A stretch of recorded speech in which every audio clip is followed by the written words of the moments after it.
Good people, what's up? What's good? You guys are listening to your favorite podcast, Connecting the Dots. It's your boy, Caleb Smith. I am Kimmy Coco.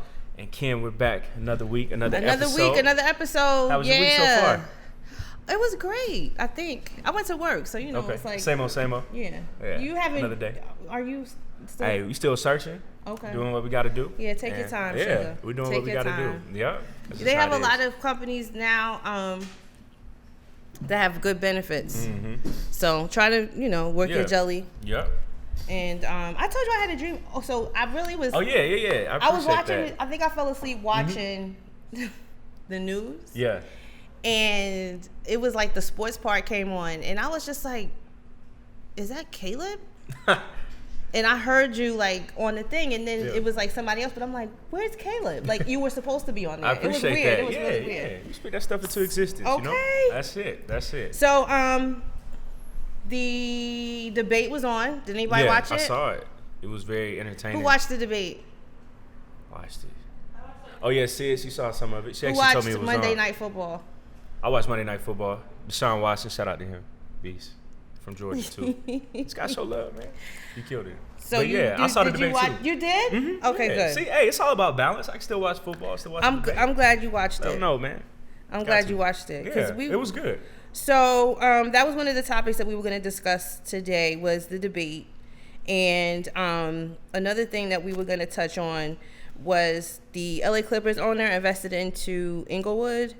The House passed 5 financial bills. And Trump is denying the Bahamians.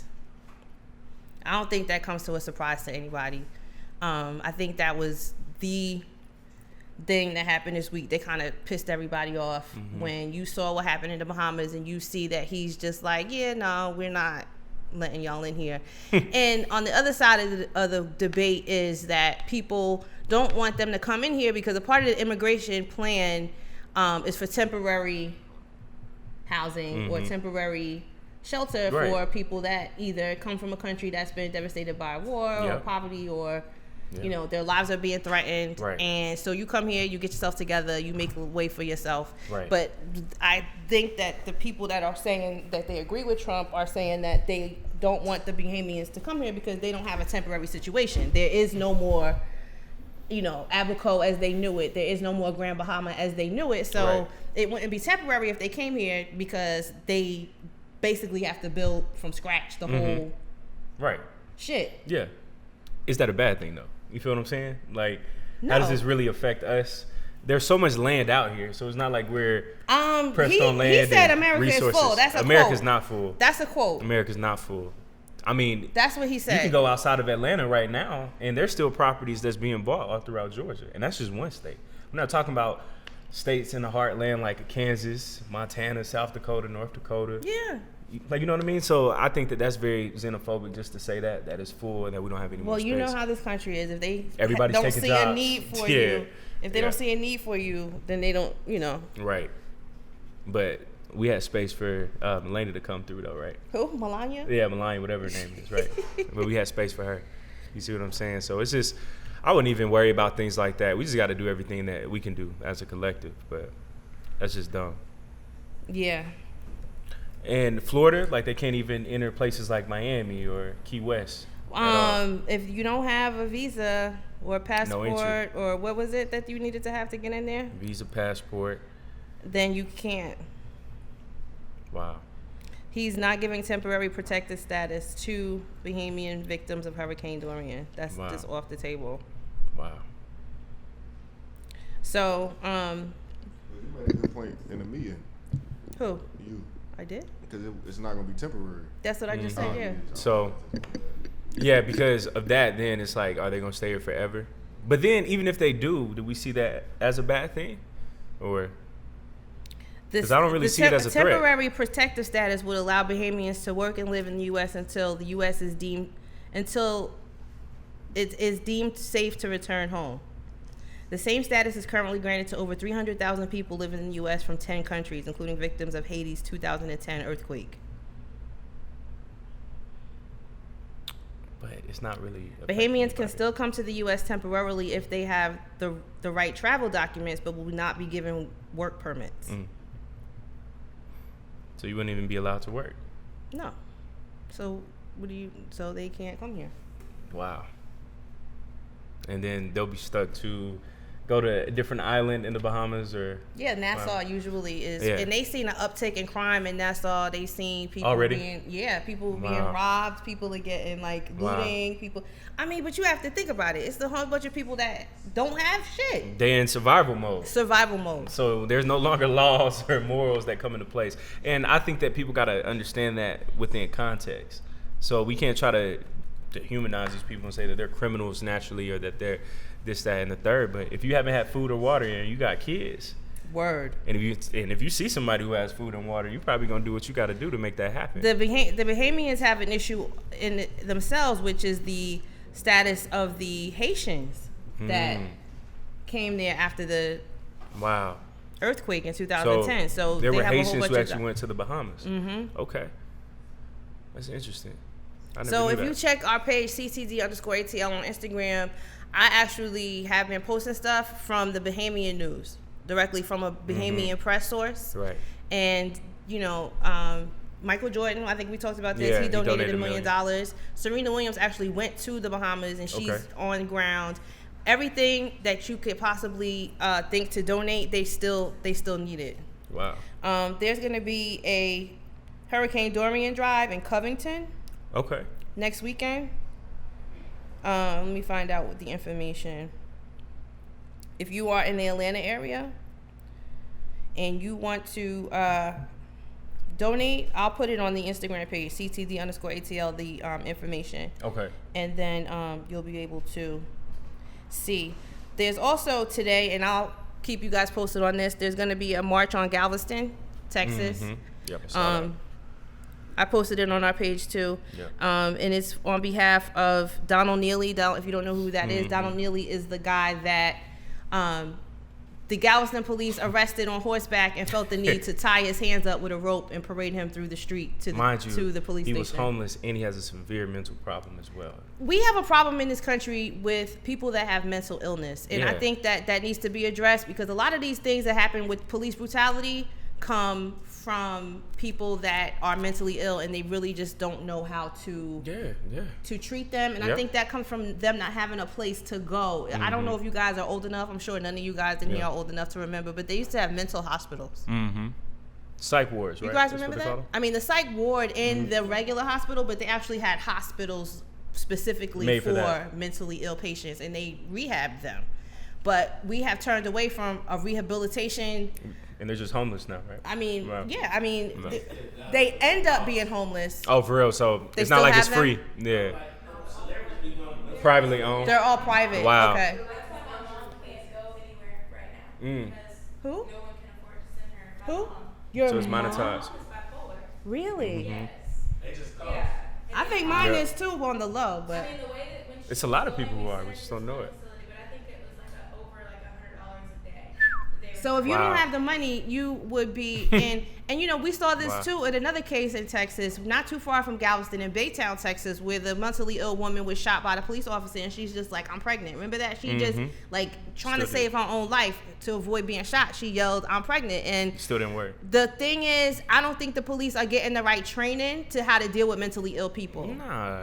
And it's really up to you as a family member, but this is what you have to think about. And everybody doesn't have the means to take care of their mentally ill. Mental illness, there's a spectrum. Like, you can be a functioning mentally ill person. There you go. Yeah. I know people that work every day. Everybody doesn't have to be a severe case. I mean, you're not right. Like, everybody's just not, functioning, Yeah. But the people that can't function and they just roam the street, you see them, most of them are homeless. A lot of homeless people are, intelligent people. They just have a mental illness and they have no way to deal with their mental illness. What's hey, up, Steve? How y'all doing? This is Lingo Steve. But No Buffer Podcast. Yeah, appreciate that. So we go hard on the police about how they not trained properly and yada yada yada, but it's a demand for law enforcement and people not just signing up in hordes, so they just be having to send them out on the street for the most part. Like, you know what I'm saying? Even though training, they need people on the streets, so they just do the bare minimum for the most part. Yeah. That's true. I mean, you know, as a family member of someone that has mental illness, said, you know, I guess you know how it takes a toll, and it's hard because it's like having you have to always make sure that they're making the right decision. It's not always easy. Yeah. Honestly, like I was talking to Caleb about it yesterday, and it's like I stay close to my mom. Like I have my days where like, she'll text me, and I'm like, oh, I'll respond to her in a couple hours, but I can't because whenever she's reaching out to me, I don't know what space she's in, and my one text back to her letting her know like I care could be the one thing that keeps her from spiraling. Because she's had, I mean, since we found out 2 years ago, she's had probably 10 episodes, and episodes last for 2 to 3 weeks at a time. Wow. And we don't know, like the last episode. Oh gosh. We don't know where she was for 72 hours. She was in the Wow. hospital up in North Georgia. Wow. How'd you? Wow. They just picked her up and took her because once you start getting a history and the police Yeah. and everybody knows that you are a mental health patient, now they'll just take you to the hospital. Like when she first started, it used to be like she couldn't get any treatment until she agreed to it. Wow. Georgia laws for mental health patients are some of the worst in the country because the family has no rights. The mental health patient has to make the decisions. How can you get a person who's in the middle of an episode and doesn't even know who they are and where they are to agree to treatment when they don't think anything's wrong? Right. What kind of bipolar she had? Like, I think it's because it's one. Schizophrenia? I'm pretty sure she's one because it's the frantic manic episodes. Yeah, it's 1. 2 is depression. Yeah. So 1, and she has the manic episodes and she has the schizophrenic episodes. And Caleb's seen it for himself. She's not herself, and there's no. She doesn't share what her triggers are, so we don't know. It might be a TV show that she's watching that reminds her of something from I don't know her, and my dad, or something, and it just sends her into an episode. So we don't have a way to tell. Like, Are your parents still together? no, my parents been divorced for 10 years. Okay. But that's a soft spot. I understand that. Yeah. Can I tell you something? Yeah. Ladies, because we have 3 ladies today. I'm so happy. You got an I'm army. always the only Yeah, girl right. here. Yeah. Can I tell y'all something? Honestly. And I'm going to tell you this because it happened to me and my family. I have a cousin that has mental illness. And I'm going to tell you how we found out she had mental illness. She had a nervous breakdown. Yeah, my mom was the same thing. She had a nervous breakdown because her husband left her with 4 children. And she asked him for money and he gave her $20. My grandmother, she had a stroke. She was in the hospital for years. The stroke caused her mental condition to decline. But you know what she remembered? My grandfather. Wow. My aunt and I went to go see my grandmother. My aunt is not my grandmother's daughter, but she's my grandfather's daughter from another relationship, which was the cause of the deterioration of their relationship, if you know what I mean. Yeah. Okay. She thought that she was her mother and she cursed her out. Like her mind went back to that time. Like women are a lot of women. I'm not gonna say all because don't at me, honey, okay? Cancel Cam. I'm just talking about from what I see, okay? Women are receivers in life, in sex too. Mm-hmm. You're receivers, like you internalize a lot of things. That's deep. And people don't understand how deep it could hit you until something like that happens. Don't try to be so strong and so tough all the time. Like sometimes, ladies, we have to take it easy on ourselves with the things that we accept. When I was growing up, the thing was a ride or die chick. The thing to be, because we grew up in the era, I grew up in the crack era. And a lot of guys got into selling crack, right? So they brought on a lot of things. It brought on, prison. Mm-hmm. It brought on stuff that you probably, the average other person that wasn't involved in the street probably didn't have to deal with. But anyway, it kind of made you kind of hard, right? Because you don't know if your man's going to be in jail for, if he's going to call you and say, it just made you like have this kind of like tough exterior. And then you get older and you realize like, damn, like you've been through so much, and it starts to affect your mentally, spiritually, and emotionally. And you really have to set your bar and be honest with yourself and say like, yo, I cannot take all this stuff. Not to get off the subject too far, but I'm just saying like, take it easy on yourself. Your heart can, just because you can take something don't mean you should. Because you don't want to get to the point where you break and you can't come back. I say this all the time. The only difference between me and that homeless lady on the street is what happened to me happened to her, but it broke her and it didn't break me.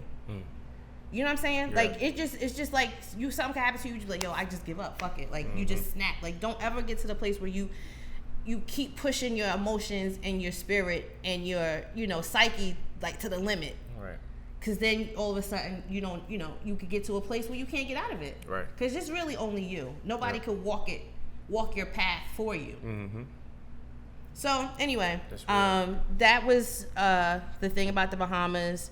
We're gonna find out some local Atlanta things. Find out in your area. Go on the internet and find somebody in the Bahamas. Yeah. I mean, it's just that simple. Set up a cash app. Everybody doesn't really have to like go to the Red Cross anymore or anything like that. Like take advantage of the technology and the social media that we have now and find somebody that you can help out. I mean, they could just be one family that you like, yo, what do you need? Right. And I'm going to send it to you from here right now. Yep.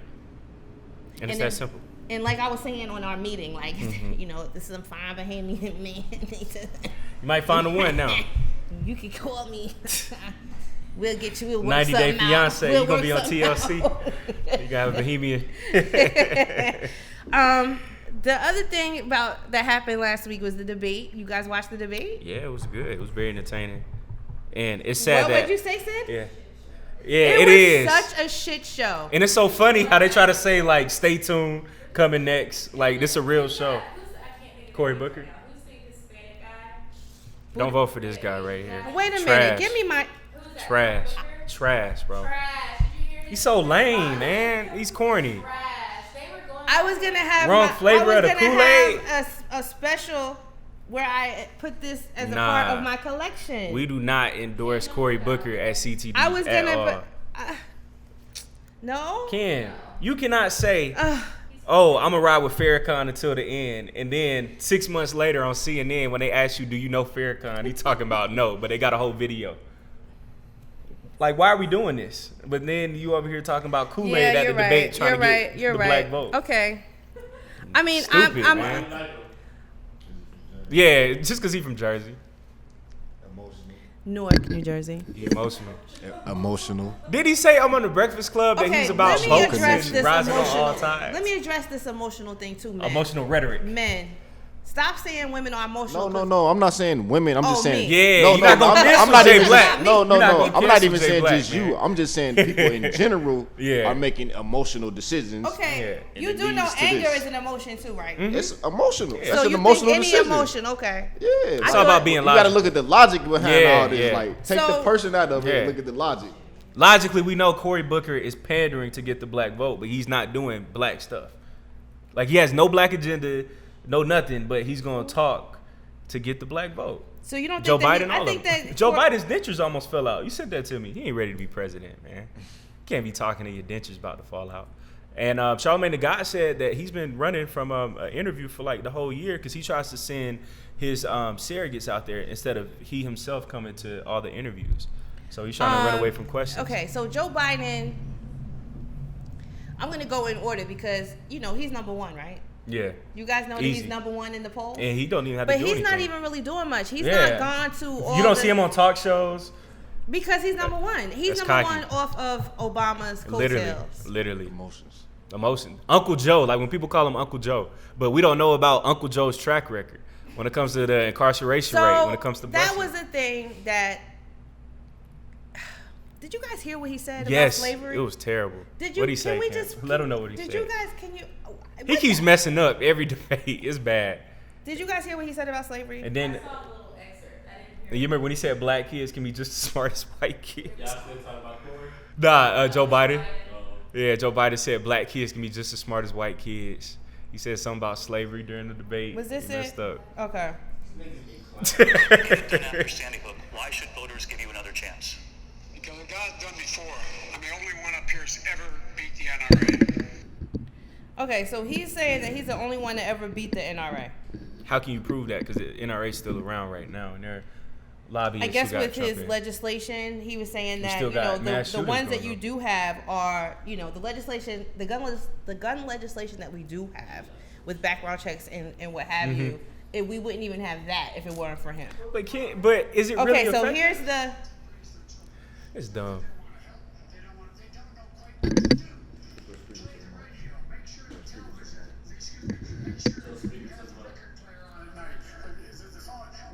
I don't even think It's fun. Okay, first even of if it all, doesn't, it's we low. just- But yeah. let me just tell you what he's saying right here. He's saying that African Americans need help with how to raise their children. Turn on the radio, play the record player. He literally said record player. That's how out of touch he is.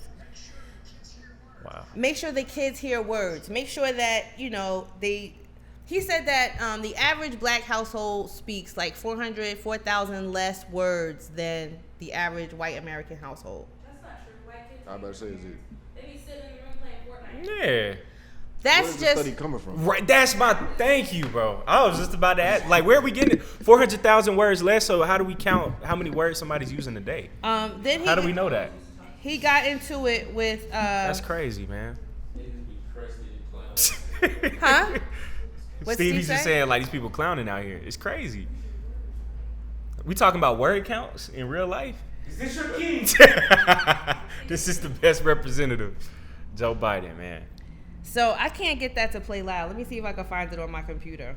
Kamala's, oh my gosh, that was hilarious. When they asked her about you have a high rate of putting people in prison, so now what's changed your heart over all these years to now get people out of prison? And her getting that question, everybody said, ooh, like you have everybody in the background. Yeah, well, the girl that asked the question, she was really, really, really, really good at asking the question. She wasn't she playing. asked all the Hard issues, questions, yeah. and you couldn't get away from her. She straight up was like Kamala Harris. Like, you said that you were pro weed now, and before you were prosecuting thousands of people for the same type of shit that you're saying that you're for now. And they're still like, in prison for it.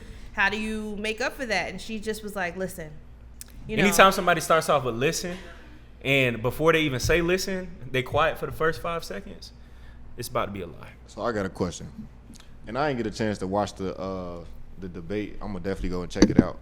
But wait. Before you say it, here's the quote. I found it. Okay. It's not that they don't want help. They don't. They don't know quite what to do. Speaking about African American families. Play the radio. Make sure the television, make sure you have the record player on at night. Make sure the kids hear words. A kid coming from a very poor school and a very poor background will hear 4 million words fewer spoken by the time they get there. So the moderator asked about America's original sin, slavery, and Biden somehow got to turning on record players, which was an effort to coax the hipster vote away from Senator Bernie Sanders, no matter how much the millennials love vinyl. It was an incoherent, rambling illumination of the key knock on Biden. He's too old. I mean, it's just, it was ridiculous. Joe Biden and Bernie Sanders, no matter how much you love what they say, they might just be a little too old. Might. There's no might. So that go to my question. Yeah, what's your question? My question is this: we a year away from the election. Yeah. We didn't talk about all the We negative. need to know. Who are we getting behind? We need gonna to get know behind about Trump now. and let Trump win, or like we got to figure out. That's not an option. Let's take the Let's make that clear right now. That's what I'm. Let's take the emotions out of this. We Yeah. know they all saying some bullshit.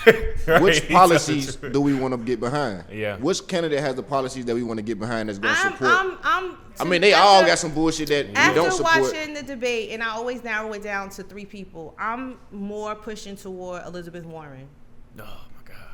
And why? What is she pushing that you agree Okay, with? to me, it kind of seems like she has the answer for everything. I'm not gonna lie. Like, as far as policy goes, as far as everything goes, it's like she Facts.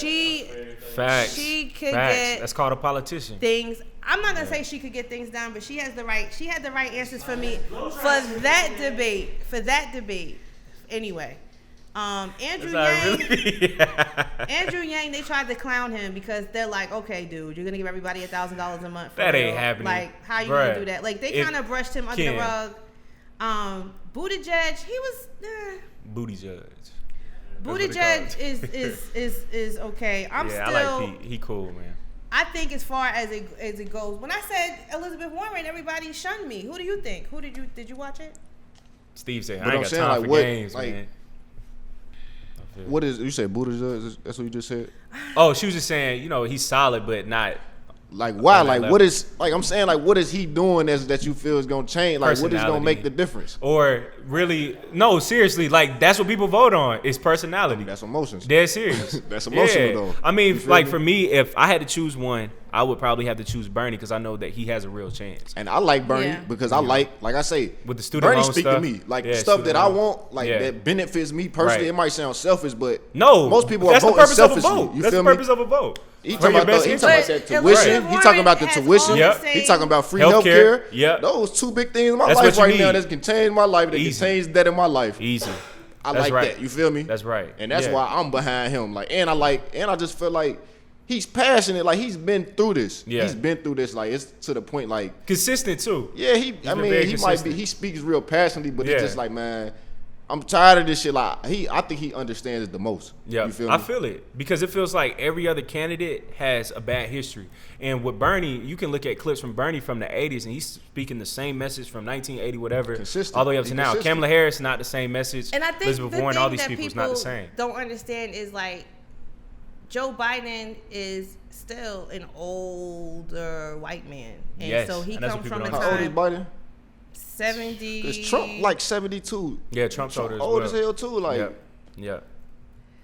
How old is Joe I don't Biden? think that's what I'm saying. I don't think we should worry about. I think we should worry about policies. Like, so you don't we think should be, age should be an issue? we should Joe be worried Biden about because he has a team. He has a team. Like, you feel me? So it's not like it's him his himself team doing is it. on the same Biden is path. 76. That's facts. Whoever gets elected, if they old, their team is they all got Helping a team them. that's on that same path or That's very pushing that same Bernie policy. Sanders is 78. Okay, if Bernie Sanders, So he's only if 2 something years happens older. to Bernie Sanders, he has a team that He has a falls vice back president. on. Yeah, exactly. Yeah. I think Stacey Abrams, she might need to hit up Bernie so she can be his VP. Yeah. Donald Trump is 73.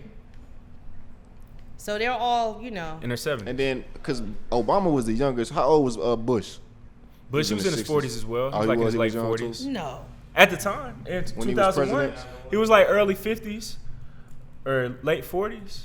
No. By 2001? You don't think so? He's 73 right now. Yeah, think about it. 18 years ago, 2001. He was in his About 50s. 50. He was in his Yeah, 50s, early 50s. Yeah. And Clinton was probably young too. wasn't he? Yeah. He was probably like in his early 50s.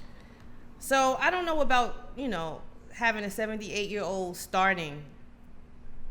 Because that means at the end of it, you're going to be like 80-something. So you worried about him? That's what I'm saying. Like, what's I'm worried about his mental health declining during his presidency and him being what's important? Like, how Reagan, his he age was is- older, right? Like, When how he is his had age going to Alzheimer's. affect? He did have Alzheimer's, though. You're right. But nobody knew at the time. And mental health, Bruh. we know mental health is not age Facts. specific. Speak to the Like, truth. mental Yeah. health, you can be 5 years old with mental health. I mean, So mental health during issues. That's the debate, his temperament throws me off. Who with Bernie? And Trump that's why does he's it? just passionate about this. Yeah. He ran for president, last. He's so passionate. Like, Yeah.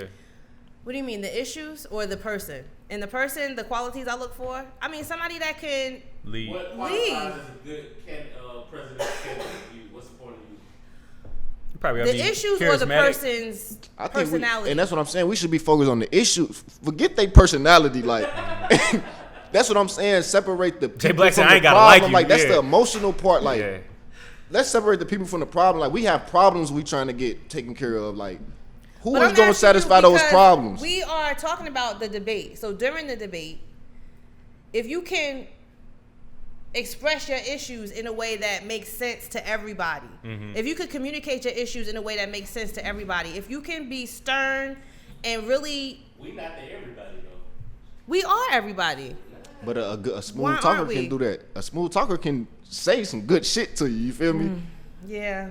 So that's what I'm saying. Like, But when I say articulate what your policies are and what your issues are, you have to also tell us how you're going to do it. And that's what they were doing at the thing. At the That's true. debate, That's they a were good saying, point. like, you have to tell me, okay, how are you going to do this? Like, Andrew Yang is saying that he's going to give us $1,000 But how? a month. Right. But, like, how, where's all this money coming and that's from? why I say when Everybody's talking Bernie says something about universal health care. what he say, free help. He explained how he was like, it's gonna be higher taxes, but But you're he's not going going to to have tax to the pay. wealthy. See, We don't have to pay. We got to pay. I'd rather pay more taxes than to have to pay $1,000 when I go to the doctor. Wow. Elizabeth feel me? Warren and Bernie Sanders have similar. They have similar agendas. It's just that she's able to articulate it better than And he two, is. probably she has more of a chance of actually winning.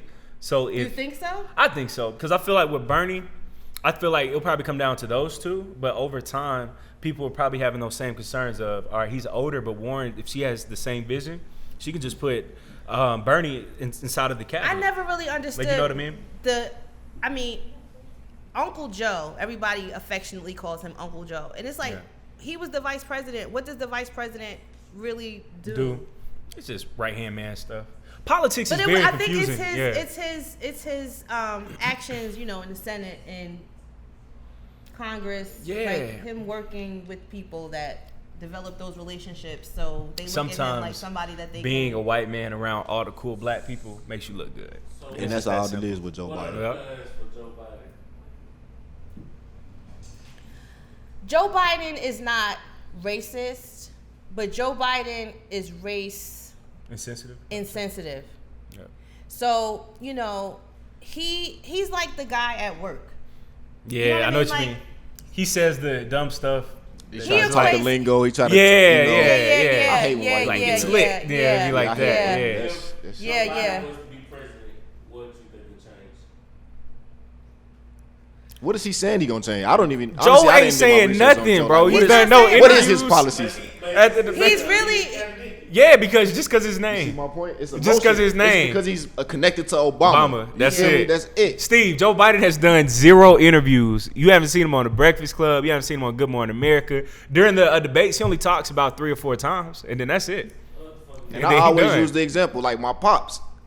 He went like he let my pops cut his hair. Wow. So it's like now my pops I don't know. I haven't talked to my pops about this, so I'm just kind of just assuming. But now my pops is a fan of him, and everybody in his barbershop is a fan of Joe Biden because he came and he showed face. And I'm like, no, don't. It's not that's that not how because that's Joe emotional. Biden, he playing chess. You remember? I think in barbershop, one of the barbers knew like one of the senators, and he came through, and everybody wanted to simply vote for him just because he came to the barbershop. Trust me, these politicians have a whole team. If you watch Power, where Lorenz Tate, he has a whole team behind him who tells him, do this. If you show up there, they'll vote for you. So I mean, he knows that. This is. Wow. Yeah. Yep. Right. I'm just here. That's how it was growing up. He ain't came back since. Trying to shake people's hands.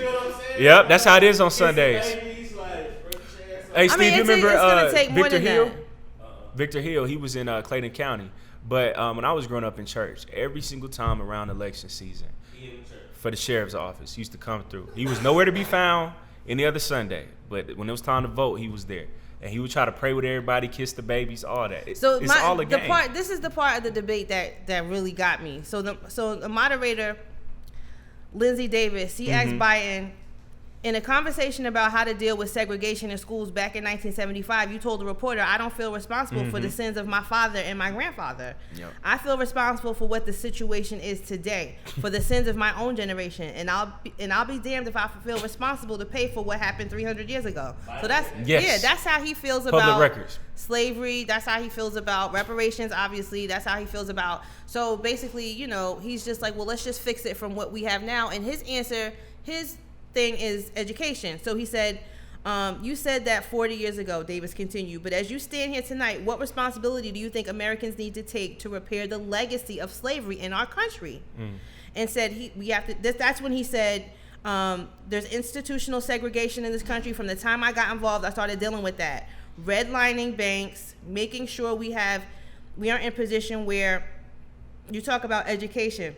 I propose that we take those very poor schools, the Title I schools, triple the amount of money we spend from $15 to $45 billion a year, give every single teacher a raise, the equal raise to getting out, the $60,000 level.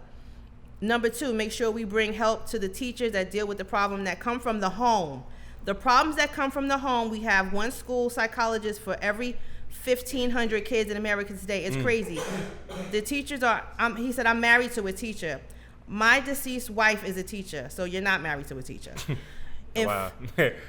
They have every problem coming to them. Make sure that every single child does, in fact, have 3, 4, and 5-year-olds go to school. Not daycare, school. We bring social workers. He said that? Yeah. We bring social workers into homes with parents to help them deal with how they raise their children. So, so he said, it's not that they don't want help. They don't know quite what to do. This is what she's saying. So I'm assuming that he's talking about black people because that was what the question was asking. Play the radio. Make sure make sure you have the record player on at night. Make sure the kids hear words. A kid coming from a very poor school, a very poor background, will hear 4 million words, fewer spoken by the time they get there. So the moderator asked about America's original sin, slavery somehow got turned into record player. So what he's saying is we ain't raising our kids right, and that's exactly what Donald Trump said. So I got 2 questions for you. Yes. You rather feel like they did not say it or feel like they didn't say it? No, I mean, I'm glad that you said it. I don't care. It don't matter. If that's how you feel, I'm glad you said that because now we know how to deal with you. You said the same thing Trump said. So you think that there's something wrong with the way black people raise their children, and that's the problem. And you're not. But to that point though, like to the word shit, that's kind of throwing me off. But if you look at the studies, like we watch TV and we're more entertained than any other group by a large percent. Our music, everything. So it's just about what we put on those. Like if we gonna watch a lot of TV, we know we watch a lot of TV. Let's make the content we make, educational, entertaining, like kind of like what we do. Like we just gotta change how we, put what content we put out, what content we're pushing. That's it. That's what it takes. That's a very good point. Matter. Like, because he already been in positions of power. Like, you know what I'm saying? Like, that's how they feel. Like, at the end of the day. And you can't expect a white man to try to do something about reparations. They don't have no emotional connection. Right. To that. Like he don't give a fuck about that. Right.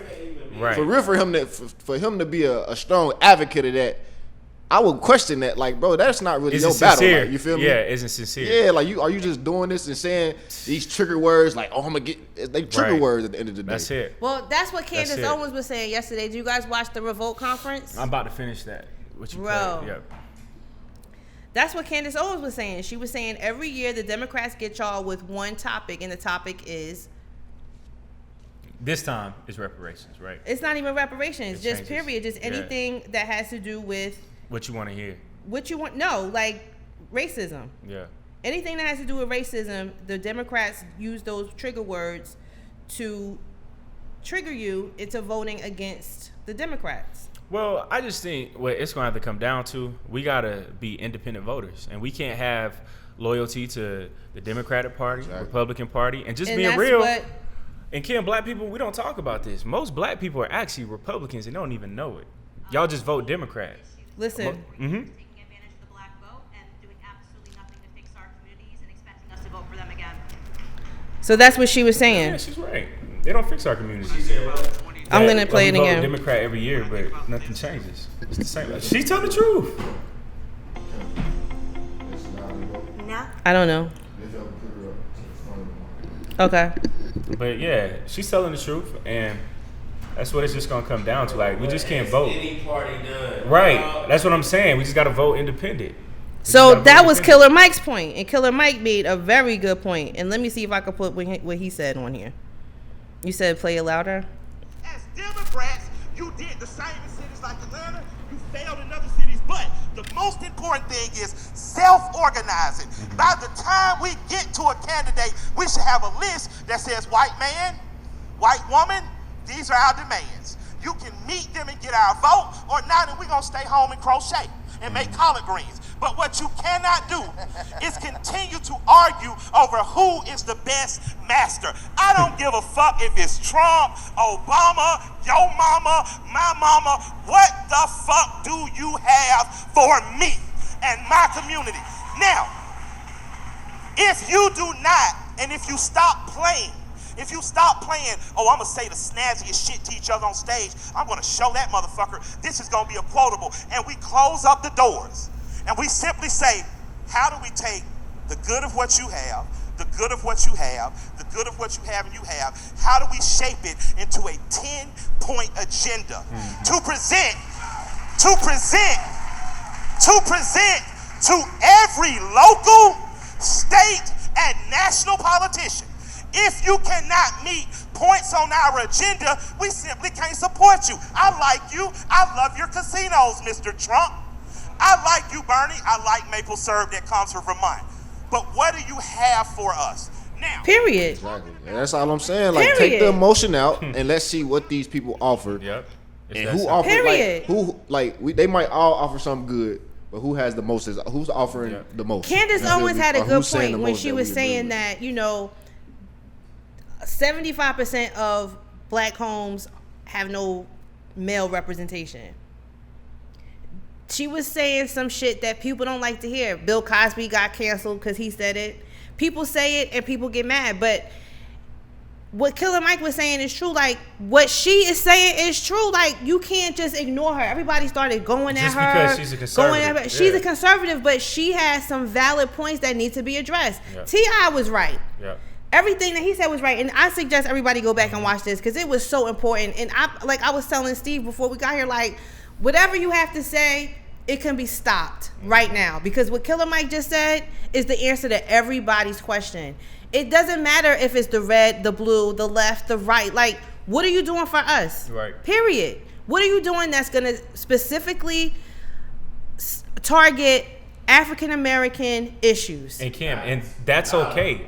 Yeah. Like. I mean, and then too. We gotta stop that too. We gotta stop that too. We are black. But these presidents are not the president of, like you always say, of African Americans. They're not the president of black people. They're the president. How are they helping us as Americans? But this is another thing. In this country, like this is another thing that he was saying. If you represent as an African American 15% of the population, we need 15% black people, black Congress. Amen. We need 15% black Senate. We need 15% representation. Yep. Period. And that's what we need to make sure happens. And it's sad that we had this during the Reconstruction era. He said that too. It was effective, but then over time, that's how you got the KKK because we had too much power. We had too much power, Congress, and we were actually, creating laws. Everybody keeps seeing that clip about when T.I. was going off on Candace, and she was saying, how can we make America, make America great again? And T.I. was like, when was America great? And everybody's, reposting that clip or whatever. But then they cut off Killer Mike's part. They need to play that part because what he was saying is absolutely true. Like, shut up. What you guys are doing is arguing over whose master has the best plantation. Yeah. We need our own shit. And then we can come to the table and stop asking for seats at tables and build tables. Yep. And Tamika Mallory was there too, and they were talking about the organization and stuff about protesting. I'm pro-protest. And what she was saying is about the Waffle House. Like,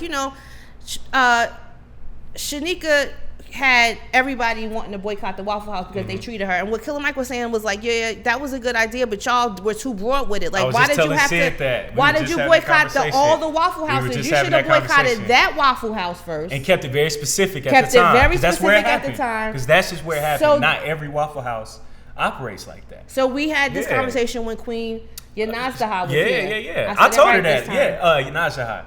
I said it right. Close. Yeah. And then on that note, it was like a lot of white servers where she was in. Exactly. Yeah, right. In Atlanta, yeah. Steve. I like in Atlanta, I have only been to one. Steve. Where it was like an all white. Yeah. Bro, I'm gonna tell you. Bro, I had a Waffle House underneath my apartment, bro. All black staff, all black everything. My boy. Every Waffle House I've been to. It's all black. I'm from Cincinnati. I'm from Cincinnati. And in Cincinnati, all the Waffle House is white. My boy came down from Cincinnati. And he was probably shocked. But we went in Waffle House. He was like, bro, they treat me like a king in here. Every like, single like, time that we went to Waffle House, like, everybody talked to you. He's saying it's all black people. Like, he said, I love this down here. And black. And what Killer Mike also said was that if you boycott all the Waffle Houses, the Waffle House always employs like black prisoners. So how are they gonna have jobs now? Right. Where's the solution? And then you're gonna circle we don't back think around. about boycotts. You know what the first thing that came to my mind? Quick Trip. NFL. Right? Oh, NFL. We talking about that. Like we should have. I guess we should have just boycotted who was that team. Make it very specific and not a broad thing. Because black too. What I was telling Yanazdaha was when I was at school at State. Our apartment, it was on Cortlandt Street. It was student housing. We had a Waffle House that was located on the first floor, right? So if it's like, I remember during finals week, I was up, typing papers till like 2 a.m. Everywhere else is closed. So just because y'all boycotting Waffle House, I can't eat. So I got to be like, nah, I can't eat this $5 meal because y'all want to boycott Waffle House. And there's no alternative. It's no other alternative. Where else can I eat? What's a 24-hour black-owned restaurant? Where else can I eat? It might be something, but I'm not trying to drive right now. It's convenient, and then two, cook your own food, baby. No, I mean, yeah, but at the same time, like, we gotta understand that just because we had this one bad thing happen, that we're just gonna end up butt naked on the street. Because if you boycott this, then we gotta boycott that, then we gotta boycott this, and then there's no solution. Like we saw with Quick Trip. with Alexis Scott. Just being real, she put herself in that situation just because something. Oh my goodness! Just because that happened to you, y'all over here calling people at the gas station like, "Hey, why are y'all getting gas?" Do y'all know what he's talking about? We need to circle back around. So she had there's her car on or something like that? I don't know how to tell people who she is. For Alexis those that Scott, don't know Love who and she Hip-Hop. is, she's Her in who is trouble. she? Cucumber challenge. You already know Who it. is Hot she? girl Who summer. is she? I just call her. Yeah, Fetty Wap's baby mama. She's influencer, rapper now. She's on. Influencer. Yeah, socialite. That's all I can say. That's all I can say. She's on Love and Hip Hop. She's somebody's girlfriend that's a rapper in Atlanta, right? And she got robbed. I don't know who he is, but y'all know who he is. Yeah. The most popular thing I saw of him was that he had a cucumber challenge at his pool party and everybody was sucking cucumbers. That's all I know about this guy. So the girlfriend got robbed at Quick Trip. And we're not saying if you are from Atlanta, you know that there has been a rash of stations. What they call, they got a name for it. That's how many that have been going on. Slider crimes. Do y'all know what slider crimes is? Yeah. In Georgia and every other state except New Jersey, you have to pump your own gas. Yep. You get out of the car to pump your gas. Somebody slides in your passenger's door, takes your shit, maybe takes your car. Yep. And there was even a lady in Atlanta that dove into the car while it was pulling off. There's been people that have their kids been in the car. You know, it's just there's been a bunch of slider crimes. People are taking advantage of you while you're pumping your gas. Yep. Okay, this happened to Sister Alexis Sky, and so she's had a boycott at the Quick Trip. No justice, no gas. No justice, no gas. Hey, Joe Budden, he had a whole podcast titled that. He went in. Yeah.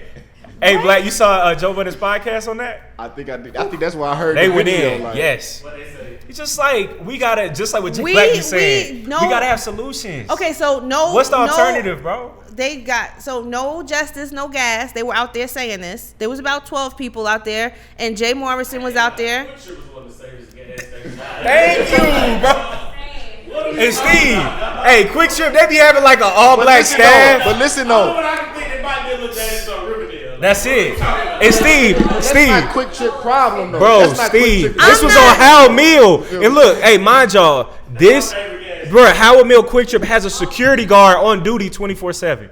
They have a security guard. Somebody stole her car. Yeah, man. So they were out there boycotting, no justice, no gas. Jay Morrison was out there. They had the cameras out there. And that's another thing, too, that we've been talking about lately. How, like, a lot of activism is like, all of a sudden now, it's like, oh, my God, it's getting out of hand. But anyway, it was no justice, no gas. They was out there. And like I was saying before, when we were talking about this, and I was like, so sis got this man that's supposed to be like the man in Atlanta, right? I asked everybody who he was, and they were like, oh, yo, he's the man in Atlanta. Like, I was like, okay. So if you're the man in Atlanta, I don't know if boycotting and having this march, why didn't you just tell your man to find out, get the goons and find out who stole your car? They don't do that no more? See, that's when I was growing up. And y'all was doing that before phones. I'm saying I come from the stolen car capital of the world. And I mean, if somebody stole your car, you just found out who stole your car. Movie. Like, saw you it on find HBO out about who it. stole your car and you get to the bottom of it. So anyway, Ain't that happen? Niggas still at Quick Trip. Yeah. And like Steve, what was they like, gonna solve though? Like, that's my only. Like, what was the whole purpose of the protest? That was a photo op, I think. I don't. Yeah, or was it for the show? Was it for the show? And look, the show is coming back. The show season. And see, here's my thing. I'm not. And we're not condoning somebody being robbed at all. It's just robbed. I'm not even saying we gotta not call to boycott. a spade sometimes, but and it's you just can't make it like a big. And two, we can't get. Robbed, dog. That's what it come down to. What the fuck, like, and then two, you're not like too big to not get robbed. You got caught slipping. And then two, we can't get frustrated. And even if we are boycotting the Waffle House or a QT, we can't get frustrated at everybody else who's not boycotting with you because they still have that right. But I'm confused about this whole thing. So, what do you?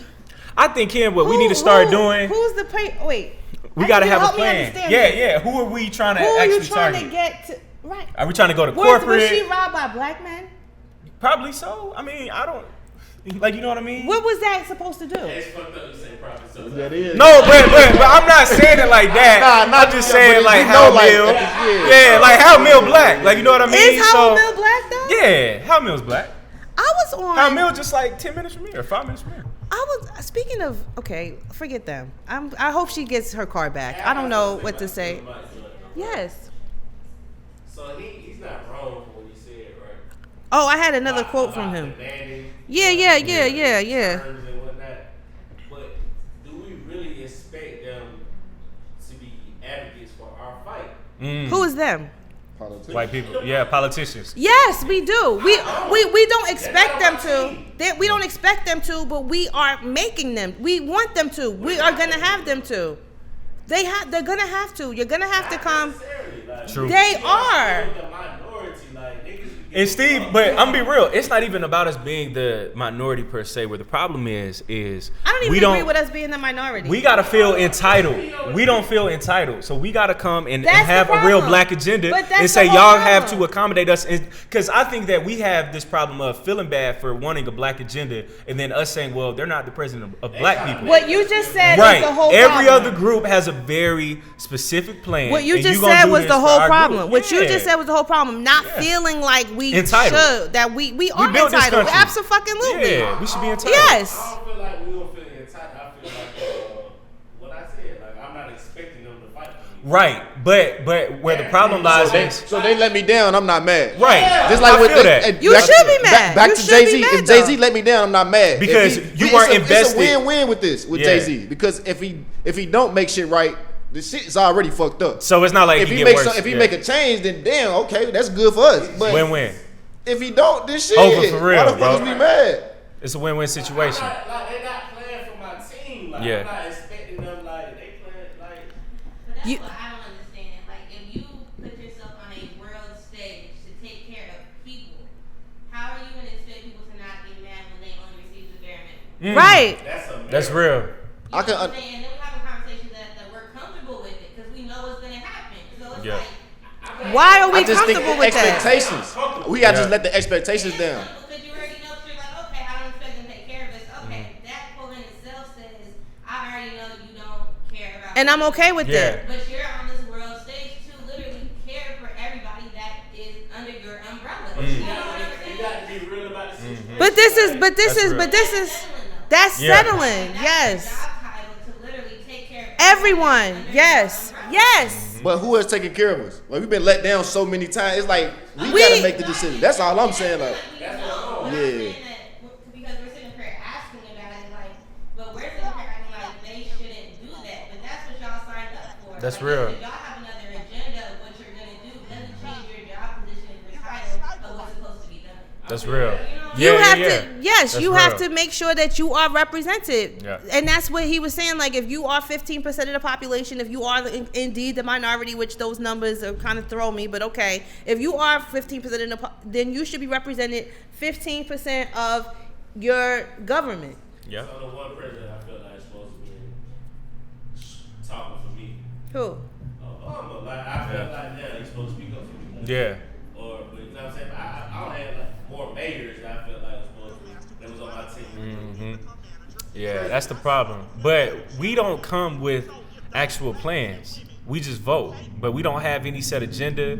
We don't think of policies when we vote. Like I remember. Well, that's what he's saying. You got to come that's to the our table problem. with a policy. Amen. And you that's have to the come issue. to the table and two, with we policy. can't feel sorry for being selfish. That is our right as a voter, like what Jay Black said. We got to be selfish. Like we need this. I feel I feel entitled. You should. And that's why I say like we need to figure out heard. who has the best. If us as black people, we want to get a so-called president for us. Yeah. We need to figure out who's supporting us the most. Right. And we all need to get behind that person instead of I like that. You feel me? Right. We all have to get behind the person. That's Right. our problem too. We want a leader, but we don't all want to get on the same page. Yep. Like we're not gonna agree with everything this leader say. I might disagree, but it's like I know you got your best interest. That's and it. as our people, we just gotta all get behind one person. I think Elizabeth Warren addresses a lot of those issues. I think the problem is that I don't want to support her because I know that people, besides all the bullshit, men and some women have a problem with women in leadership still. So I think that's going to be the thing that stops her from getting way further than she would. I think some men and some women. Yeah. I don't know. 2019. Some men.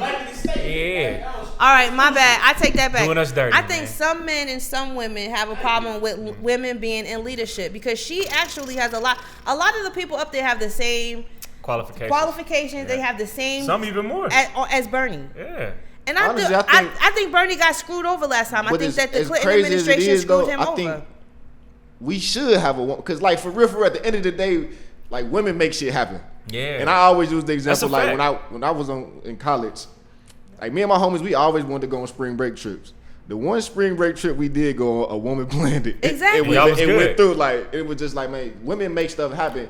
And it's just, I don't know, I guess it's just, I don't know, it's definitely something different. Yeah. Again, this is a we gotta get out white of America. Why I feel and it just, some you know. Some men do have a problem with women in leadership roles. But I don't want that to be the only reason she doesn't get elected. Well, Steve, I'm gonna be real. I don't feel like it's the men. Nobody talks about that. It's actually white women who have a problem with another woman. White women, people don't talk about. They the ones who voted Trump in office. People don't talk about that. And they did have a whole. Yes, but then you see those same white women in the feminist movement the next week with pink hats on talking about Trump, but half of y'all voted for him.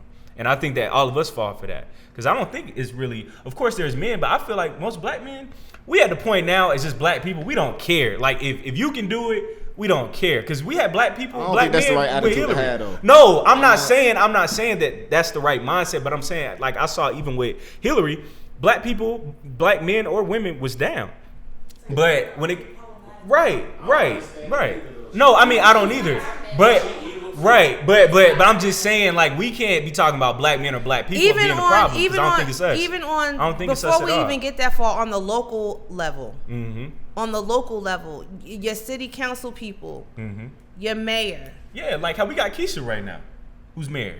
And she's a black woman. But back to the Keisha point, like, they be killing Keisha. Like, it's like, man, our people, we get these people in there and they be killing them once they get in there. Yeah, like they do something. But then Biden gets every chance. Oh, he didn't mean that. You know, he got to learn. New open black businesses and shit. Yeah. Oh, the service wasn't good enough. Yeah.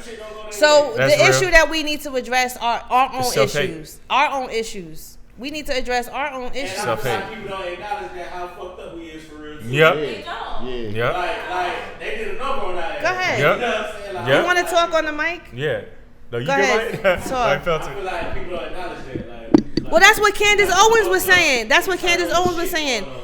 Give that girl a chance to speak. I mean, she is a black woman, right? I mean, she's a Republican. Jay Black's key word. It was the emotions part because people already knew that she was a Republican. She's a Republican and she's a Trump supporter, but she has some valid points. And what Killer Mike was saying is, you know, everybody needs to listen to what she's saying because what she's saying is right. The stats that she quoted were right. And if you have a problem with them, then you need to change them. And you got to start in your own backyard. Let me find her quote quick. We get so indoctrinated, Kim. And like what I was saying earlier, most black people don't understand that we actually have more conservative views than what we think when it comes to religion, all that stuff. But is this right? Jeff Johnson? Why is it so low? Well, I would say the first thing is that it's important to identify what our agenda actually is. And Yep. I think that the most important thing for people in this room to understand is that there is a very small window. Right now, the black vote is the most important vote in the country. There's a very small window before our vote's not going to matter. These conferences won't matter, and us sitting here won't matter because illegal immigration, if you're looking at the numbers, every new birth in this country, 60% of all new births are Hispanic Americans, and the Democrats are about, listen, you're saying, let me get to the point. I'm going to tell you what's wrong. Can you hear it? I say illegal is the new black because it's true, and there's a reason why they're advocating for open borders. Right now, our vote means a lot, but new births of black Americans have stagnated. The population growth within black America has stagnated. So the things that I pay attention to are the numbers. I pay attention to the birth rates in this country, which is why I'm pro putting something down to stop illegal immigration. The second thing that I think is really important, and you may have heard me testify in front of Congress, is the illiteracy rates that are facing black America. 75% of black boys in California can't pass a reading exam. Across Baltimore, they looked at 5 schools. They couldn't find a single black boy that was a single black child that could pass a basic reading or a math exam.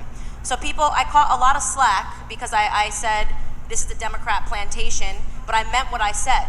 If you look historically at what the plantations were when we were slaves, there were 3 things that were necessary for them to run. The first was our ignorance. Black Americans were not allowed to learn how to read unless we would have our limbs chopped off. And that was because an educated mind cannot be enslaved. So the fact that our schools are in this condition in the inner cities and all throughout America and not a single candidate is talking about it is problematic to me. I think that that's a huge negotiating tool for me. We need to be talking about the inner city schools.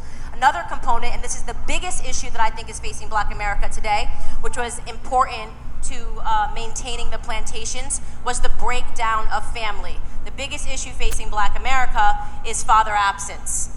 We have children that are growing up without their fathers in the home, and that is being incentivized by the government right now via the welfare system. When the government says we'll give you more money if you don't marry the father of your children, you are incentivizing bad behavior in our community.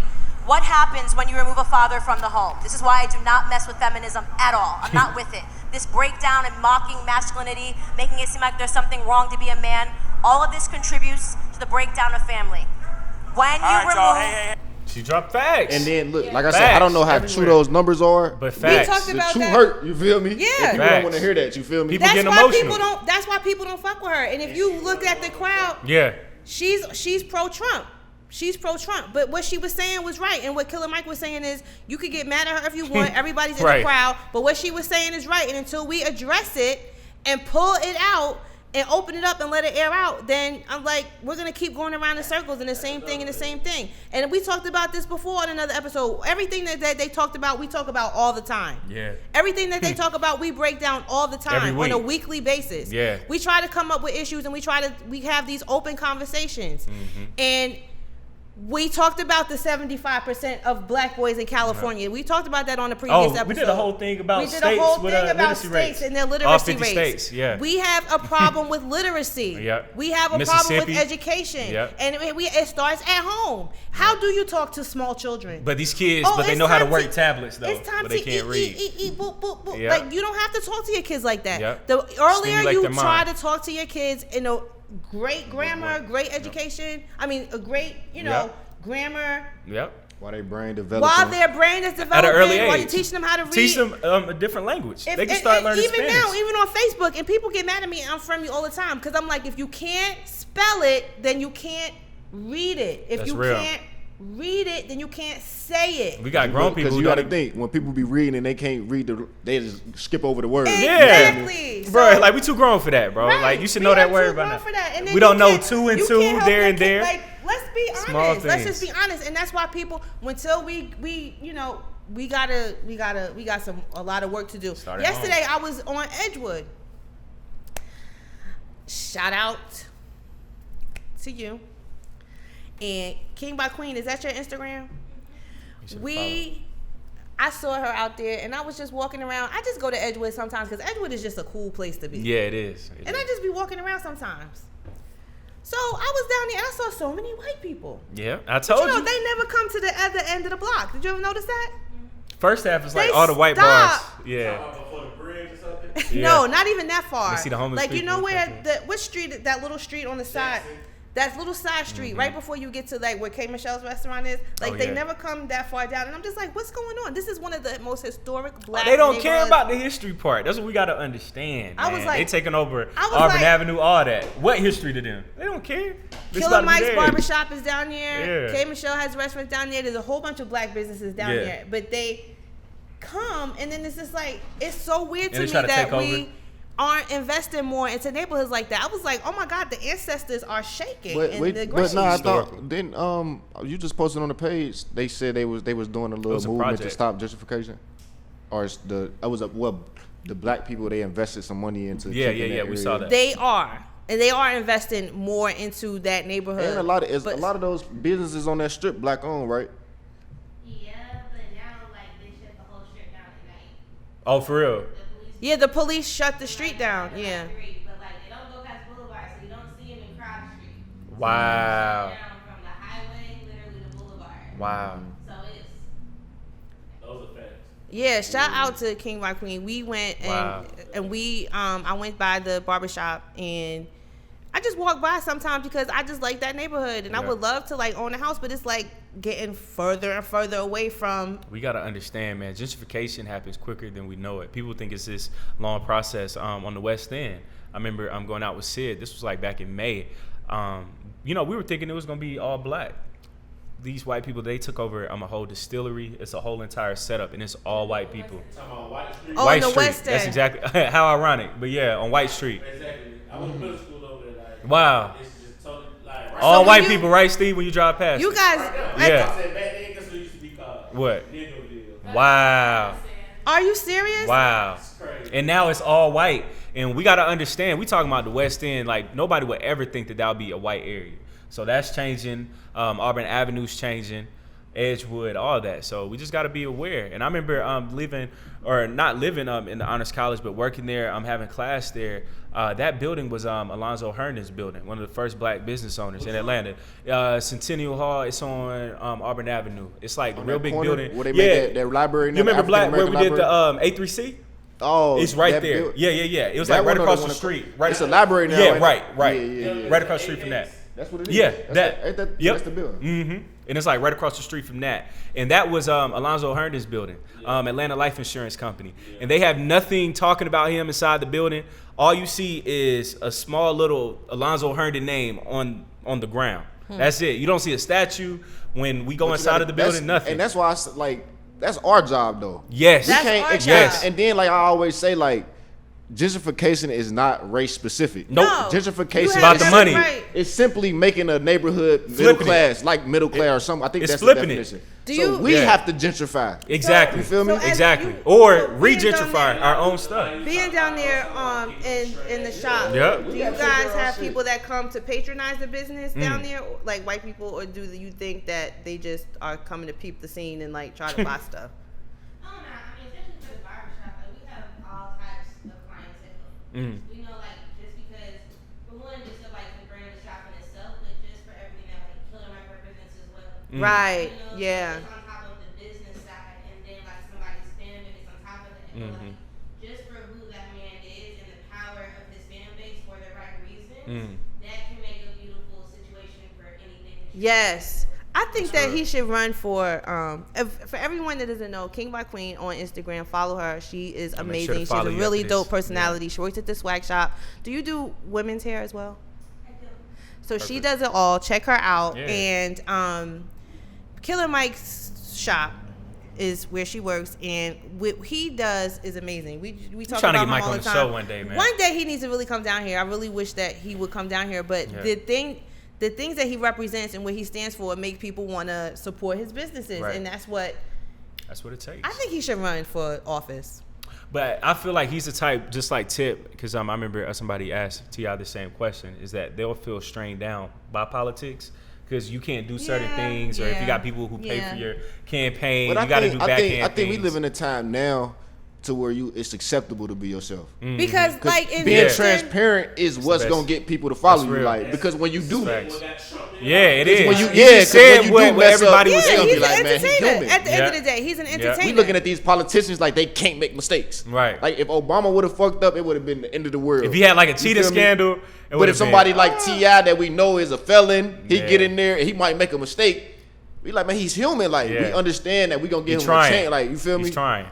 Yeah. But when you cross that line into politics, the comb that they That's the perception Politics that's a different been built. game. Like that's what's Yeah. been built. Like That was the narrative before. Yeah, that's the- Like, now what's going on now, Yeah. you got everybody questioning everything. Yep. You know Yep. what I'm saying? And that's Yeah. part of like us getting to vote and everything. Like Yeah. now people are borderline of I don't even care. You Yeah. do what you want. Yeah. And then it's like, okay, we don't care now because y'all done broke all the rules. And not only are you saying it's okay, y'all are also putting blame on other people that have Right. nothing to do with this current situation. Right. You know what I'm saying? Yeah, yeah, Like, yeah. finesse in politics is so real Yeah. at this moment. Yep. Like you got everybody like, okay, not only what do we do, but like what's next? Like this changed every standard of what's going on. Yes. You know, so it's like how do we really hold people accountable That's real. to what standard at this point? Like, you know what I'm Yeah. saying? Like, So let's pretend that the free world is dependent on us, however many of us are in here, to figure out what to do next. We all agree, like Trump cannot get reelected. Like you have to agree with that. You cannot be a white nationalist, a racist, and implement these policies that are going to start, like, it's affecting people now, the policies and the rules and the laws that he's implementing, right? But just imagine another 4 years of that, and like how. Would y'all be surprised? I wouldn't be surprised. I would absolutely be surprised. I do not expect him to win, and I do expect us to step up and get involved and really change the tide. And I don't like when people say that. We got a year. We need to get behind somebody. Yeah, that's the problem. But this is what we talk about every week. But we're just being realistic. I would be surprised. Kim, but yeah, because it's like I would be surprised because we still got 20 candidates. Oh, we got 20, and I hate that I'm even saying we, because they, because I'm saying like we're not. I'm saying because it's like we're grouping us all in the Democrats, right? You feel me? So, but we there still got. Could be a Republican. It's 20 people versus one. We got 20 people versus one. 3. I got a question. There's 3 Republicans. So Kim, let's see that versus 4. But and we still don't have nobody. Trump. We don't have no clear-cut person that we want to run against him, Republican or Democrat. My only question is, what if we watch? I think everybody's too far left on the Democratic side. So everybody's like free school, free. Okay, like, but okay, it sounds like socialism. If we on the Democratic side, people. we still have 20 people. Yeah. That we need to get down to one person. And see, my only thing is, let's say that we watch the Republican debates, and what if you see somebody who you like on that side? That's what I'm Would saying. you not vote for him policies, just because he's a Republican? What these people are talking about, absolutely, like. Right, but I'm saying most people wouldn't just because he's a Republican. So I'm like, we need to start looking at both parties. Right, so we need to look at both parties and not just one. In the independent party, who's running independent? Yeah, like we didn't know all this stuff. Exactly. That's what it comes down to. Right. The solutions. Yeah. Yeah. Yeah, exactly. That's it. That's a fact. That's a fact. And honestly, I think that we need to start doing things and creating our own, like what you said, building instead of depending on who's going to be president, because that changes every 4 years. So if our future depended on who's in office every time, then we'll go up and down instead of just having our own. Yeah, 4 years. And I always ask the question, like, honestly, like, how has Trump affected your life in these 4 years? Right. Besides just seeing Trump flags, besides this reality show, I was just thinking about that the other day. I'm like, this is season 45 of the politics. 45. You feel me? That's real. You feel me? That's real. I'm like, I'm behind on the season. Like this is a and look, show, two people, they gotta chill when they say Trump is the worst president that we ever had. People gotta understand we had presidents like Andrew Jackson who did the whole Trail of Tears and put measles inside of blankets. You able to see everything. Yeah. We had some crazy ones. The things that Trump has done that have affected me is as far as like taxes go, because he for some reason thinks that the corporate, because I'm a worker. I don't know how many workers there are anymore, because everybody's a boss and everybody's an entrepreneur, but I still have a job and I work in corporate America. So any of the laws that pertain to the insurance industry would affect me directly. Any laws pertaining to taxes affect me directly, because in his mind, these corporations, these billion-dollar corporations, are going to get a tax break so that they can give the money to the employees, and that's not what they're doing with it. So that they don't even want you to have a 401k anymore, right? I mean, capital gains taxes, for example, that was a thing that he said that, capital gains taxes are taxes on investments. If you don't invest, giving a capital gains tax break don't mean shit to you. Capital gains breaks are for people that have investments in stock and real estate or whatever. Anything that you make above what you put into it is a gain, and you pay taxes on that. So everything that he does, I mean, being a white nationalist, period, and gassing up white nationalists, that affects me, because I live in fucking Cobb County, and I don't want any nutso white nationalists shooting up my fucking bank, or if I'm at the restaurant, or if I'm at the, like, Walmart, everything that he does affects everybody some kind of a way. That's true. I don't want people to think that. But I'm saying, has that happened though? Yes, it happened. It happens all the time. I'm talking about to you. How is it personally affected? I'm talking about so because of the tax. These white people, these mass shootings was happening before Trump. These people were racist before Trump. I'm not saying that he is the cause of racism, but he fans the flames. Stimulates of racism. it some more. Yeah. He makes it okay. He makes it cool. I see what you're saying, because one of the mass shooters, right? He had a whole manifesto talking about how Trump inspired him. That's true. Because shit went up in terms of like these mass shootings and whatnot. Yes. Technically, yes. Yes. There have been more. Yeah. There have been more. They're more frequent now. And it's like they're so frequent that we don't even pay attention to them that much anymore. Like, because it's like, oh, another one. Oh, another one. As long as it wasn't somebody you know, like no one. It's not. You know what I mean? Like you can't become immune to it. The whole thing with guns is another issue. Like, you know, he keeps pandering with the NRA, but it's. I would say this, Kim, on a personal level, because what you said is facts. Is I feel like white people, not all white people, of course, because we love all the cool white people, but the racist white people, they have a problem of now being more entitled and more confident, I would say.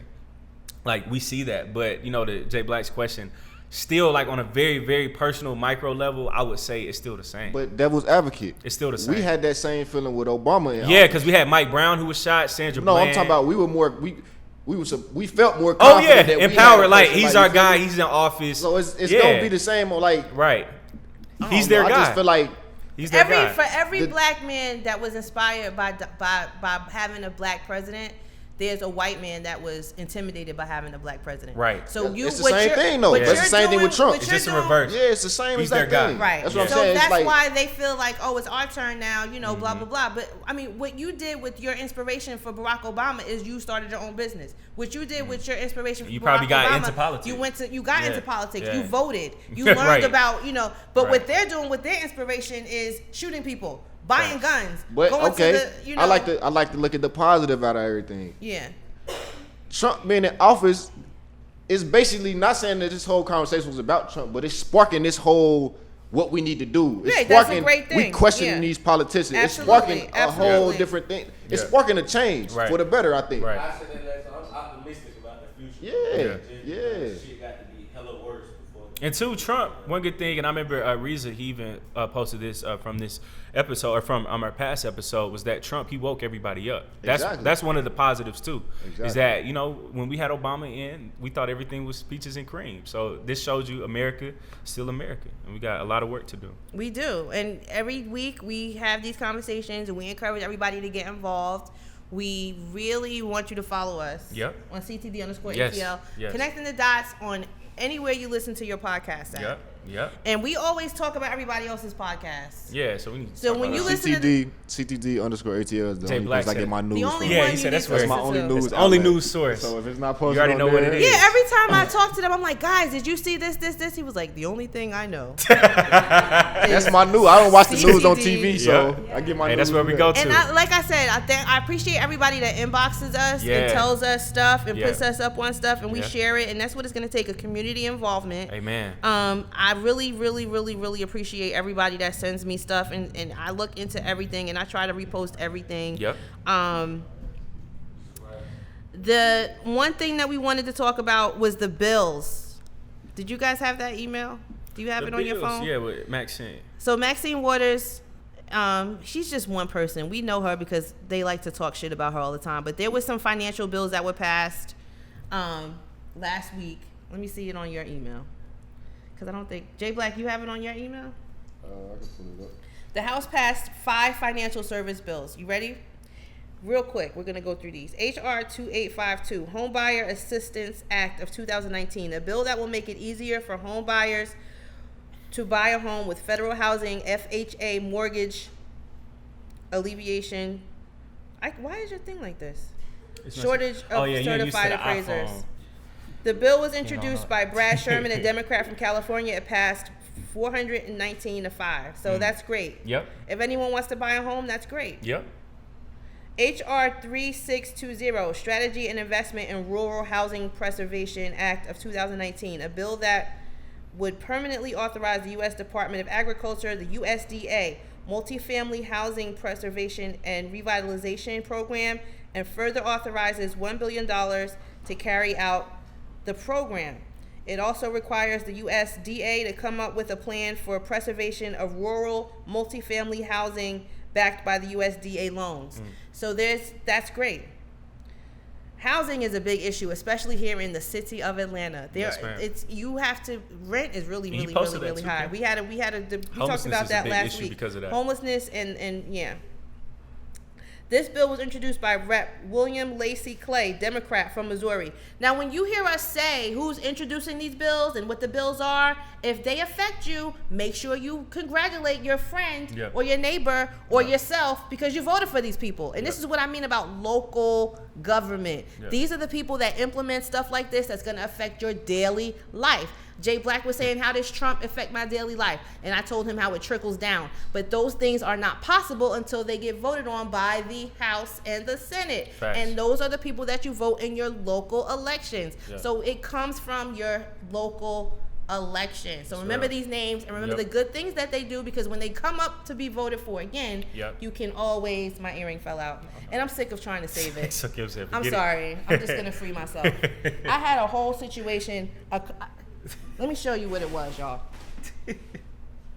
You see this? This is what was holding my earring on. Oh, wow. I'm free. That started the back. secret is out. This was a part of my noodle. Steve is amazing. My noodle from the pool. And I was rushing out of the house this morning, and I couldn't find an eraser, so I used a piece of the noodle that I floated around the pool in. Okay. The next one is H.R. 281. Ensuring Diverse Leadership Act of 2019. Everyone listening? Yes, ma'am. So this bill would require the Federal Reserve Bank to interview at least one individual reflective of gender diversity and one reflective of racial and ethnic diversity, and making the appointment of regional bank president. Representation. They're making sure that everyone is represented in. This bill was introduced by Joyce Beatty, Democrat from Ohio, chairwoman of the subcommittee on diversity and inclusion. H.R. 241, Bank Service Company Examination Act. Don't forget to note that it was passed by a voice vote, whatever that means. Oh, okay. Yeah, that's what that says. Passed by a voice vote. H.R. 241, Bank Service Company Examination Act, a bipartisan bill to amend the Bank Service Company Act by enhancing the coordination of state banking agencies with federal banking agencies in regulating and examining the activities of bank service companies. It also allows for the sharing of information related to examinations and regulations between federal and state agencies related to banks' technology service providers, TSPs. So local banks and federal banks will be able to communicate with each other. This bill was introduced by Rep. Roger Williams, a Republican from Texas, of course. Rep. Greg Meeks, a Democrat of New York, chairman of the Subcommittee on Consumer Protection and Financial Institutions. So those are the ones that regulate like payday loans and stuff like that. Yeah. So those are another thing that has been getting out of hand. Okay. H.R. 1690, Safe Housing for Families Act of 2018, a bill that protects residents of public housing from carbon monoxide poisoning by authorizing over $300 million over 3 years to final the installation and maintenance of carbon monoxide detectors in Department of Housing and Urban Development subsidized housing units, and have combustion-filled appliances or a ventilation system that connects them to such units. This bill was introduced by Representative Chuy Garcia, Democrat of Illinois. It passed also by a voice vote. Wow. So your tax dollars at work, y'all. That's what was passed. The U.S. House Committee on Financial Services. The House passed 5 financial service bills. Wow. So they're working on things that would affect you, especially that housing, that carbon monoxide thing. Yeah, I mean, that's huge. That's a silent killer. Yep. Causes cancer and all that. There was something else that you wanted to talk about. The LA Clippers owner invest $100 million into Inglewood. Oh, I just applaud that. That's simple. I respect it. So we were going to start something. Because I think it was to build a new stadium, but I think like $80 million was going towards housing, I want to say. Okay, great. Shout out to Steve Ballmer, man. One of the coolest owners in the NBA, too. Really? Yeah, he is, man. He spent his money well. Steve. And I mean, the fact that he let Kawhi even... Oh, yeah, his first name is Steve. Season, I'm just checking. And I mean, the fact that he let somebody like Kawhi, I tell him, hey, I'm going to need y'all to trade for somebody like Paul George. Like Steve Ballmer, like he's there for the players. Black head coach with Doc Rivers. He spends his money right. And the fact that the Clippers are a better team. I like the Clippers. And the fact that the Clippers are now cooler than the Lakers, that's a huge accomplishment. The Lakers are whack. Yeah, so I'm just saying. So shout out to Steve Ballmer. Yeah, I think the Clippers will be the new LA team. Because they building brand new stadium, right? Yeah, which was $2 billion. Then out of that $2 billion, I think $100 million is he's putting towards community and the stadium's supposed to be in Inglewood, right? I think. Yeah. Wow. So he's putting it in a black area. Well, that's great. And Kayla brought up something that we're gonna start doing. We're gonna start having our Innovator of the Week. What's the name of it? Innovator of the Week, because you remember Jay Black, he was right. Like, we need more positive. We need more positive stuff. So, we got to highlight people. Innovator of the Week. We're going to start highlighting people that have done great things for their community. Yeah. And this week, I guess it's the owner. What's his name? Oh, yeah, Steve Ballmer. It goes to him. Steve, and I also want to give it to Serena Williams for going to the Bahamas and giving out stuff and really just Michael Jordan, we could sprinkle him in. Michael Jordan. I want to shout out we could shout out LeBron. We talked about it last week. LeBron, with the whole building. LeBron putting that push for the college LeBron athletes. Could get it every way pass his way. It's on the table. You're right. That's from California. Cali. So this. Oh, by the way, Tim Tebow, stupid. I saw it live. He was talking about players don't need to get paid in college. It's about the love for the game. Charlamagne the guy said that he might be I'm on Donkey of the Day, but Charlamagne, he went in on the comments. He was saying, and I said this while I was watching it live, that is privilege at its finest because you don't have to worry about money, but other kids, like all his black teammates, most of them probably had to worry about that. I mean, he quit the NFL and went directly into commentating like it was nothing, seamless transaction. Right. No, I mean, because a lot of them do this. But yeah. What I'm saying, he was privileged. Before he even played his parents already was good. Yeah. Right. So he didn't need football. Wasn't he kneeling at one point? Oh, yeah, he was Tebow and he was praying. That was a long time ago. And Tebow said he was a virgin until he got married. They didn't boycott that? No, they actually turned that into a whole thing. Everybody started Tebowing. But that's privilege again to the same point. And he did this during the anthem. And he did this during the anthem, bro. Like, but that's your fault as an NFL fan. If you felt like that there was too much. I'm not saying you. But you said that's a wide. Got you. I mean, as an NFL fan, community. When the white NFL fans get pissed off because, Nike does something, they start, oh, my God. We don't say anything. They do anything, and we don't. Have you ever? No, that's the owners. The owners was the ones that got mad about the kneeling. The kneeling? Yeah. We never got mad about this. The white fans did. Yeah. I think because the owners did. But to the fans' defense, the Kaepernick, that was like a joke what Tebow had going on to the casual fan. Yeah. But like you trying my whole existence of this joke, country and all that stuff. That happened way before. Like Tebow was like in 2010. Yeah.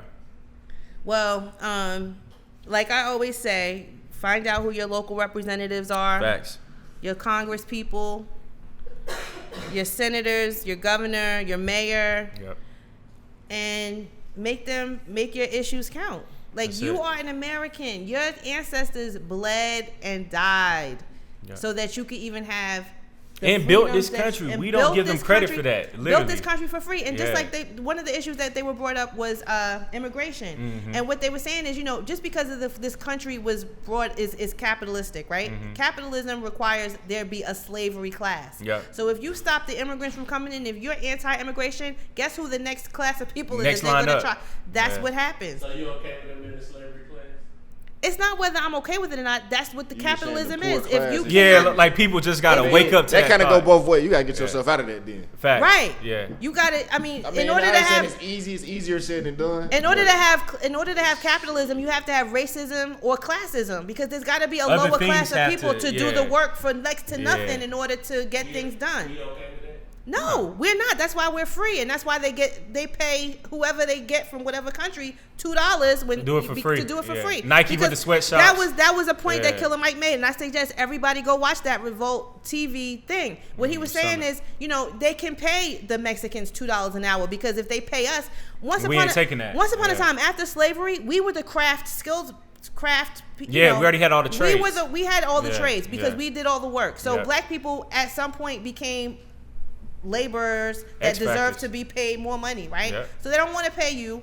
And then too, we could create our own as well from those trades. Yep. So the next thing is you start getting the immigrants to come in. Who's next? Yeah, so now the Mexicans are working down at the orange peel factory or whatever for quarters because we were gonna do it, but we would have to be paid a certain amount of money. We weren't gonna take it anymore. So in order for capitalism to exist, you have to have a lower this form of it. Then somebody has to be on the bottom. That's just how it is. It's that simple, right? And your job is to keep yourself and your family at the top, off of that low level of. Yeah. You're just not trying to be poor at the end of the day. I mean, hey. Poverty is a curse sometimes because it makes you do things that you got to do to survive. So I thank everyone for coming. Yes. We're going to wrap it up. Yep. Everyone, make sure you follow King by Queen. We have a special guest from the swag shop. Yes. And all of our guests that are here, Steve, make sure you watch No Buffer Podcast. It's also a part of the Live Hip Hop Daily family. Watch that every Monday, man. Watch that on Monday. Yep. And turn off the freaking football, y'all. If somebody watching this right now, you spent 4 hours watching football on Sunday and you don't know who your damn congressman is. Can I, I'm about to wrap up. All right, guys, we're gonna wrap it up. So we'll see you next week. Make sure you follow us, CTD_ATL, Connecting the Dots, like us on Facebook and wherever you watch your podcasts at. Yeah, all streaming platforms. Peace.